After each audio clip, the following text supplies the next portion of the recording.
الحمدللہ رب العالمین والصلاة والسلام علی سید الانبیاء والمرسلین اما بعد فاعوذ باللہ من الشیطان اللعین الرجیم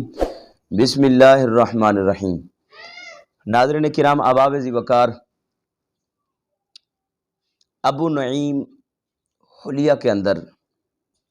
یہ روایت نقل کرتے ہیں، حضرت انس رضی اللہ تعالیٰ عنہ سے روایت ہے، انہ قال قال رسول اللہ صلی اللہ علیہ وسلم، حضرت انس رضی اللہ تعالیٰ عنہ فرماتے ہیں کہ آقا دو عالم صلی اللہ علیہ وسلم نے ارشاد فرمایا، اوحی اللہ تعالیٰ الی موسیٰ، اللہ جل شانہ نے موسیٰ علیہ السلام کی ذات بابرکات پر وحی کا نزول فرمایا اور کہا، نبئ بنی اسرائیل، کہ اے موسیٰ علیہ السلام آپ بنی اسرائیل کی قوم کو آگاہ فرما دیں، انہو من لقینی، جو شخص میرے ساتھ ملاقات کرے قیامت کے دن، جب وہ میرے سامنے آئے گا، جب میرے ساتھ ملاقات کرے گا، وَهُوَ جَاحِدٌ بِأَحْمَدَ، وہ اس حال میں میرے ساتھ ملاقات کرے کہ وہ میرے نبی محمد مختار احمد مجتبیٰ علیہ السلام کی ذات بابرکات کا انکار کرتا ہوا ملے، یعنی محشر کے دن آئے اور میرے آخر الزمان نبی صلی اللہ علیہ وآلہ وسلم کا جو ہے وہ انکار کرتا ہو تو ادخلتہ النار، میں اس کو جہنم میں داخل کر دوں گا۔ قال یا ربی ومن احمد، حضرت موسیٰ علیہ السلام عرض کرنے لگے، اے کریم یہ تو بتائیے کہ احمد ہے کون؟ قال اللہ تعالیٰ، اللہ نے ارشاد فرمایا، اے موسیٰ علیہ السلام ما خلقت خلقا اکرم علی منہ، اگر منہ فرمایا کہ اگر محبوب سے بڑھ کر مجھے کوئی عزیز ہوتا، محبوب سے بڑھ کر اگر کسی شان شوقت عظمت اور عزت و تکریم ہوتی تو پھر میں یہ مخلوق ہی نہ بناتا، تو میں نے مخلوق بنا ہی اسی لیے ہے کہ اپنے محبوب کی عزت کو دکھانا ہے، محبوب کی شان اور عظمت کو چمکانا ہے۔ تو کہتے ہیں کہ اللہ نے ارشاد فرمایا، کتبت اسمہ مع اسمی فی العرش، فرمایا میں نے اپنے یار کے نام کو، محبوب کے نام کو اپنے نام کے ساتھ لکھا ہے عرش میں، قبل ان اخلق السماوات والارض، اس وقت آسمان اور زمین کو بھی پیدا میں نے نہیں کیا تھا، وَإِنَّ الْجَنَّةَ مُحَرَّمَةٌ عَلَى جَمِيعِ خَلْقِي، اور کہا کہ میں نے ساری مخلوق پر جنت کو حرام کر دیا ہے، حَتَّى يَدْخُلَهَا هُوَ وَأُمَّتُهُ، جب تک کہ محبوب اور محبوب کی امت جو ہے جنت میں داخل نہ ہو جائے گی۔ یہ شان ہے، یہ عزت ہے محبوب اور محبوب کی امت کی۔ وَمَنْ أُمَّتُهُ، تو موسیٰ علیہ السلام عرض گزار ہوئے، یا الہی تو وہ امت کیا ہے، وہ امت کون لوگ ہیں؟ قال الحمادون یحمدون سعودا وحبوتا وعلى كل حال یشدون ازارهم واوساطهم ویظہرون اطرافهم صائمون بالنهار ورهبانا باللیل اقبل منهم اليسیر وادخلهم الجنہ بشہادت ان لا الہ الا اللہ۔ کہا یہ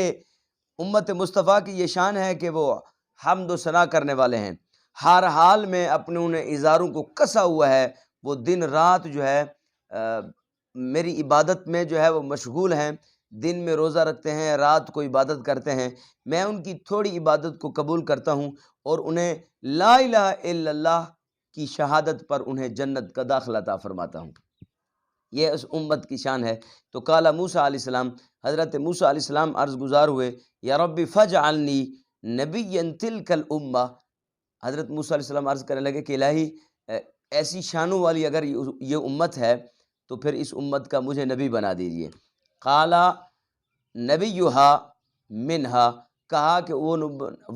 امت جو ہے وہ لاوارث نہیں ہے، اس امت کا میں نے ایک نبی بھی بنایا ہے۔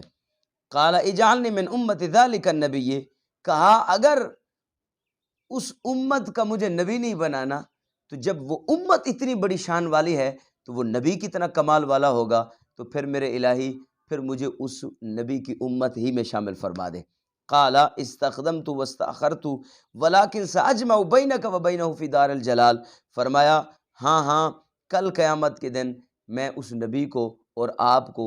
ایک دار میں، ایک گھر میں جمع کر دوں گا اور پھر جو ہے وہ ایک دوسرے کے دیدار سے لطف فرما لیجئے گا۔ تو احباب مکرم، اس روایت سے یہ ثابت ہوتا ہے کہ ہمارے نبی بھی شان والے، ہمارے امتی بھی شان والے۔ تو احباب مکرم، اعلیٰ حضرت علیہ الرحمہ نے کیا خوبصورت جملے الاپے ہیں۔ آپ فرماتے ہیں یہ زمیں و زماں تمہارے لیے، یہ مکیں و مکاں تمہارے لیے، بنے دو جہاں تمہارے لیے، دہن میں زباں تمہارے لیے، بدن میں ہے جاں تمہارے لیے،